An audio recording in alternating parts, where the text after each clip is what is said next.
Bonjour et bienvenue dans mon journal de lecture. Je vais parler aujourd'hui d'un livre que j'ai toujours vu chez mes parents, mais que je n'avais jamais lu. Et pourtant, Cro-Blanc de Jack London est un classique. Il fait partie, c'est écrit ici dans ce livre-là, cet ouvrage fait partie de la collection Les 101 chefs-d'œuvre du génie humain, publié par les éditions Baudelaire, 30 rue Charles Baudelaire à Paris, 12e. L'imprimerie du club en a tiré 1600 exemplaires, tous numérotés. Exemplaire numéro 1378. Ayant appartenu en mai 1969 à Georgette Franière. Georgette Franière, évidemment je sais qui c'est, même si ça fait bien des années qu'elle ne porte plus ce nom de famille-là. Et d'ailleurs, elle-même se souvient de ses livres, elle m'en a parlé. Ces 101 chefs-d'œuvre, dans la bibliothèque, à côté de celui-ci, j'ai toujours vu Eugénie Grandet, que je n'ai pas lu non plus. Quels sont les 99 autres? J'ai pu en trouver un peu par quelques recherches sur internet. Il y a Dostoïevski, il y a Madame de Sévigné, il y a le Marquis de Sade, il y a... Enfin, c'est ce que j'ai trouvé, je n'ai pas trouvé grand chose d'autre, ou en tout cas mon souvenir n'est pas très précis. Je crois que j'avais noté, là j'ai un petit carnet de préparation, j'avais noté des titres, je peux peut-être en trouver, peut-être Le joueur de Dostoïevski, Les infortunes de la vertu du Marquis de Sade, Les Misérables de Victor Hugo, Les lettres choisies de Madame de Sévigné, La guerre des femmes d'Alexandre Dumas. Et il en manque plein. Alors si vous avez par hasard les 1600 exemplaires ou un des 1600 exemplaires d'un autre livre de cette collection, ça m'intéresserait beaucoup de savoir ce que c'est. Si je regarde la dernière page, cet ouvrage, le 19e de la collection Club de l'Étoile, les 101 chefs-d'œuvre du génie humain, composé d'après les maquettes de Michel Lecoq, là aussi j'ai peu d'informations sur ce personnage, en caractère Aster Cordis, a été tiré sur papier bouffon de luxe sur les presses de l'imprimerie spéciale des éditions Baudelaire à Paris. On a beaucoup d'informations sur la matérialité de ce livre-là, et en même temps, il nous manque beaucoup de choses avant de lire cette version de Cro-Blanc. S'agit-il du texte intégral? Sans doute pas.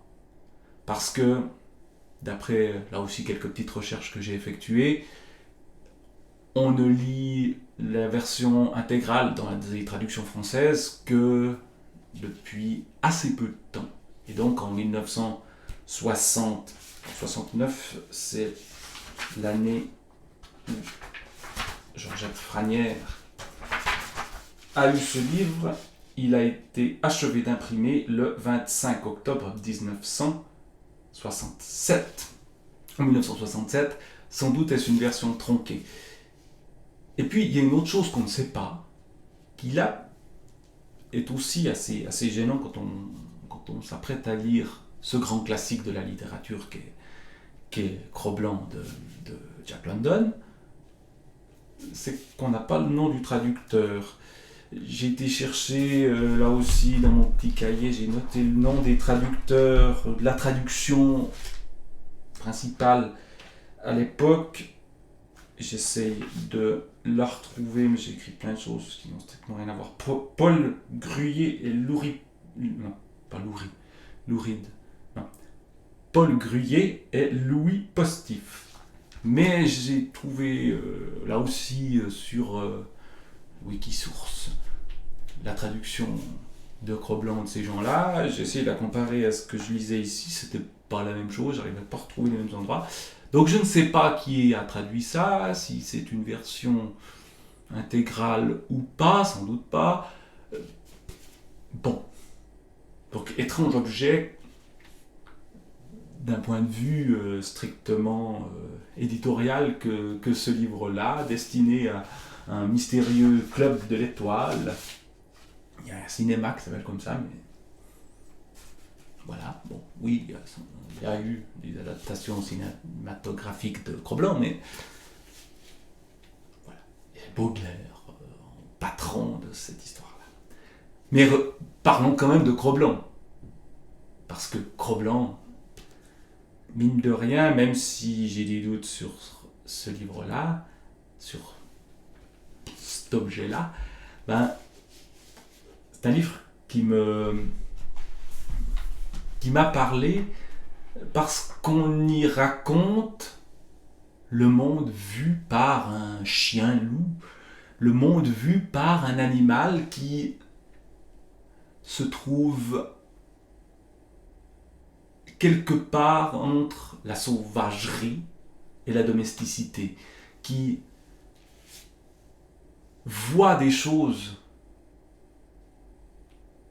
que nous ne voyons pas dans la vie sauvage, qui vit des choses que nous ne vivons pas, mais qui aussi se trouve confronté à notre monde et se trouve confronté aux hommes, à la diversité des hommes de son époque. On est au 19e siècle. Et j'ai trouvé ce décentrement du regard très intéressant. C'est-à-dire que Jack London nous raconte le monde vu par Cro-Blanc. Et en soi, cette tentative, vouée forcément à l'échec parce qu'on ne peut pas entrer dans l'esprit d'un animal, cette tentative de renverser notre regard sur le monde par le regard animal me paraît intéressant. Il y a notamment la place de l'instinct dans la vie sauvage. C'est un loup qui vit dans le wild. Là aussi, c'est assez mystérieux. Ce wild, j'ai eu de la peine à le situer géographiquement dans le nord. Est-ce qu'on est en Alaska ou chose comme ça, je sais pas. Il y a beaucoup de points d'interrogation sur ce livre-là. En tout cas, cette version-là, il y a une introduction qui nous raconte la vie de Jack London, mais qui ne nous dit pas grand-chose sur Cro-Blanc. Même si la vie de Jack London est passionnante. Mais là n'est pas mon propos, j'aimerais vous lire un passage. Je trouve mon petit cahier bleu dans lequel je note des choses, et comme j'ai noté plein d'autres choses sur plein d'autres choses. Je suis évidemment complètement paumé. Oui. Page 56. Page 56. Qu'est-ce que c'est ? La violence. Beaucoup de violence dans ce livre-là. Dans le destin de Cro-Blanc, un destin qui est sans cesse bouleversé. Il va devoir suivre sans cesse de nouveaux maîtres, tout en aspirant à la liberté. Au début, son maître, ou l'être qui va être essentiel pour lui, c'est Quiche, sa mère. Mais déjà la violence, déjà l'instinct de tuer, qu'on voit dans le début du livre, qui est dans le monde sauvage. Son besoin de tuer et de se repaître de chair fraîche était chaque jour plus violent. Il n'était plus pâteau comme autrefois, mais prenait déjà l'allure de sa mère. Malheureusement, chaque fois, on aurait dit que l'écureuil, par ses sarcasmes, avertissait de son approche les hôtes de la forêt. À nouveau la faim revint. La louve chassait vainement, et lui chassait de son côté, sans plus de succès. On aurait dit que la forêt s'était brusquement vidée. Assis sur son derrière dans une clairière, il hurlait après le faucon, espérant que celui-ci passerait à l'attaque. Mais l'oiseau planait toujours là-haut, inlassablement. Mais un beau jour, la louve revint à la tanière, apportant pour lui un petit lynx. Elle avait déjà dévoré le reste de la portée. Repu, il s'endormit et fut réveillé en sursaut par un grondement de la louve, un grondement atroce, féroce, gonflé à la fois de peur et de colère. La mère lynx, qui avait compris qui étaient les coupables, était accroupie sur l'étroit éperon à l'entrée de la caverne, mais elle était trop grosse pour entrer. Commencé par un grognement, le cri de rage de la bête devint un hurlement. Le louveteau, le poil hérissé, se rangea aux côtés de sa mère, mais elle le repoussa. Le lynx rampait pour essayer de pénétrer, pour pouvoir bondir dans la caverne. La louve ne lui en laissa pas le temps. Elle bondit d'abord, renversant le gros chat. Le louveteau assista à la bataille, extrêmement confuse, ponctuée de râles et de grondements. Le lynx avait un avantage. Il disposait non seulement de ses dents, comme la louve, mais aussi des redoutables griffes de ses 4 pattes. Les 2 bêtes furieuses roulaient dans la poussière. Le jeune loup, à un moment donné, planta ses jeunes crocs dans une des pattes arrière du lynx et secoua rageusement la tête. Cela contribua à aider sa mère dans son combat. Les 2 fauves se séparèrent. Le lynx, d'un coup de patte, lacéra l'épaule du louveteau et se mit à geindre. Puis le lynx et la louve repartirent à l'attaque. Et le louveteau, à nouveau, alla s'accrocher à la patte du gros chat. La bataille, cependant, se terminait. Le lynx était en train de mourir, mais la louve était bien mal en point. Elle essaya de lécher son fils, mais elle était épuisée. Elle resta longtemps couchée sur le cadavre de sa victime. Elle ne se levait que pour aller boire, d'une démarche incertaine. Le lynx fut vite dévoré, et le louveteau reprenait confiance dans ses jeunes forces. Le lynx était plus fort que lui, et pourtant, il avait été vaincu en partie par lui. Cette violence de l'apprentissage de la vie sauvage est assez bien rendue, bien décrite, me semble-t-il, dans la manière dont Jack London se met à la place du louveteau. Est-ce qu'il le rend plus humain qu'il ne l'est en réalité? C'est le danger de ce genre d'approche qui consiste à faire parler les animaux. Ben justement, pas.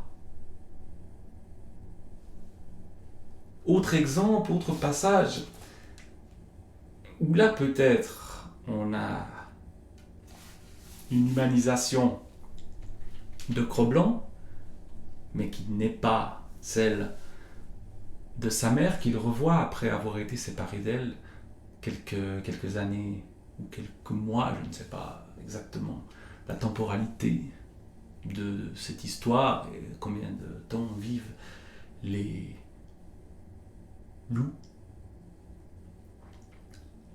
Et c'est ainsi qu'il rencontra Kish, donc sa mère. Il tomba en arrêt devant elle. Il ne l'avait pas oubliée. Comment l'aurait-il pu? Elle avait été toute la douceur de son enfance. Il s'approcha lentement d'elle, mais en le voyant venir, elle retroussa les babines et montra les crocs. Il s'arrêta, indécis et surpris. Avant qu'il connût les hommes, seule sa mère avait existé. Et voilà que tout à coup, il était devant elle comme un étranger, comme un animal de la forêt sauvage. Il ne pouvait pas comprendre cela. Ce n'était pas possible. La joie l'envahissait, et il s'élança vers elle. Mais elle gronda et le mordit à la joue, le secouant jusqu'à ce qu'il s'éloignât. La mère a oublié son fils, parce qu'elle a eu d'autres enfants. Et évidemment, le fils qui reconnaît sa mère ne retrouve pas celle qu'il a aimée, le terme n'est pas dit, le terme serait trop humain, mais nous c'est comme ça que nous le lisons, c'est assez touchant. Alors justement l'humain là-dedans, parce que ce n'est pas qu'une histoire de loups entre eux qui dévorent des lynx ou des écureuils, c'est une histoire du rapport entre l'homme et l'animal, et même une histoire des rapports entre les hommes que Cro-Blanc. Le premier homme a adopté, presque à apprivoiser Cro-Blanc, est un Indien dont le nom est, si j'essaie de me souvenir de son nom, je le retrouve évidemment pas, Castor Gris. Il porte un nom d'animal, Castor Gris. Et donc, ce maître va prendre Cro-Blanc sous sa protection, alors que Cro-Blanc, qui est assez bagarreur parce que c'est un demi-loup et que ses compagnons sont des chiens, et donc il y a des différences de race qui entrent en ligne de compte. Il va avoir la protection de ce premier maître, puis, quittant les régions sauvages, va se rendre dans une première petite ville où il va être vendu à un personnage assez sinistre qui, lui, s'appelle Beauty Smith, sauf erreur, par ironie, parce qu'il n'est pas du tout beau et qu'il est violent, mais qu'il va trouver un stratagème pour acheter ce chien-loup à Castor, j'allais dire Castor Astral, c'est pas Castor Astral, c'est Castor Gris. À Castor Gris, il va rendre dépendant de l'alcool, comme ça a été très souvent malheureusement fait de la part des Blancs vis-à-vis des Indiens d'Amérique. Et Cro-Blanc va ensuite devoir se battre dans des combats de chiens. En fait, il se bat contre des chiens avec des paris, des pratiques totalement barbares. En découvrant la civilisation, le monde non sauvage, il découvre la barbarie aussi. Et la violence continue, et la violence est plus forte dans ce monde soi-disant civilisé que dans le Grand Nord sauvage. Et donc il va y avoir des combats de chiens qu'il va gagner la plupart du temps, mais avec une sorte d'exaspération de son instinct de violence, mais contre nature. Puis il aura un autre maître qui va être beaucoup plus humain avec lui, au point qu'il ne comprendra pas au départ qu'on ne le maltraite pas. Et cet autre maître, et c'est là-dessus que je vais terminer, va lui faire découvrir un endroit totalement étrange pour lui. Mais si Cro-Blanc avait connu beaucoup d'étonnements dans sa vie, il n'en connut jamais autant qu'en débarquant à San Francisco. Jusqu'alors, il avait admiré les hommes blancs qui savaient faire des maisons en rondins, plus confortables que les tentes des Indiens. Mais ici, tout était prodigieux. Il trottait dans des rues bruyantes où passaient constamment mille dangers, entre des immeubles d'une hauteur vertigineuse qui achevaient de confirmer l'admiration qu'il éprouvait à l'égard des Blancs. On peut se demander, ici, dans la vision du monde de Jack London, la part de stéréotypes, la part peut-être même de racisme. En même temps, castor gris, son premier maître, est un bon maître. Le second, qui est un blanc, est un mauvais maître. Et le troisième, qui est un autre blanc, est un bon maître. Donc, c'est plus compliqué qu'une opposition, les gentils blancs, les méchants indiens. Non. Mais il éprouvait à l'égard des blancs une admiration. Ça va plus loin que ça. Le rapport de Cro-Blanc avec les hommes est un rapport quasi religieux, c'est-à-dire qu'il les considère comme des dieux. Il y avait des charrettes, des autos, des trams, 1000 périls inconnus, rapides et bruyants. Cro-Blanc fut terrifié. Un autre cauchemar l'attendait lorsqu'ils arrivèrent à la gare et que son maître l'attacha dans un fourgon. D'autres hommes poussaient des sortes de traîneaux. La présence des bagages de Scott, son nouveau maître, rassura un peu le loup. Cependant, il décida de monter la garde devant eux, si bien que le porteur ne put s'en approcher jusqu'au retour de Scott. Cro-Blanc fut bientôt très étonné d'être enfermé dans une sorte de pièce qui marchait à travers la campagne. La ville immense avait disparu, mais de la part des dieux, il s'attendait à tous les miracles. Voilà. Donc, cette histoire de Cro-Blanc, que je lis tardivement, puisque ce livre-là m'attendait depuis toujours, ou au moins depuis 1969, mai 1969,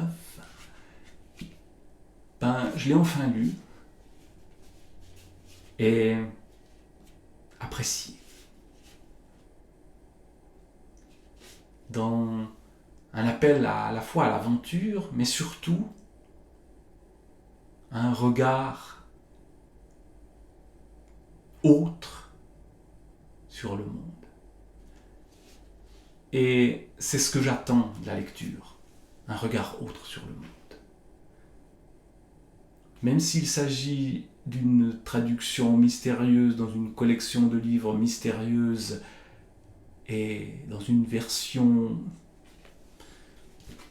sans doute tronquée de ce livre-là, j'ai pu, pendant quelques instants, tout en étant moi-même dans un train comme Cro-Blanc, à un certain moment, me mettre à la place d'un loup. Et c'est une expérience fantastique. Voilà. À bientôt. Et si vous avez des informations, d'autres livres de cette collection, si vous savez quelque chose sur ces 101 chefs-d'œuvre, ça m'intéresserait de savoir justement qu'est-ce qu'ils ont mis comme autre texte, et puis qu'est-ce que c'est que ces éditions-là. Je vous ai pas montré, je crois il y a des photos aussi, un renard mort suspendu à un arbre. On le voit pas très bien, tant mieux. Ou bien des illustrations d'une scène polaire. Voilà. Cro-Blanc.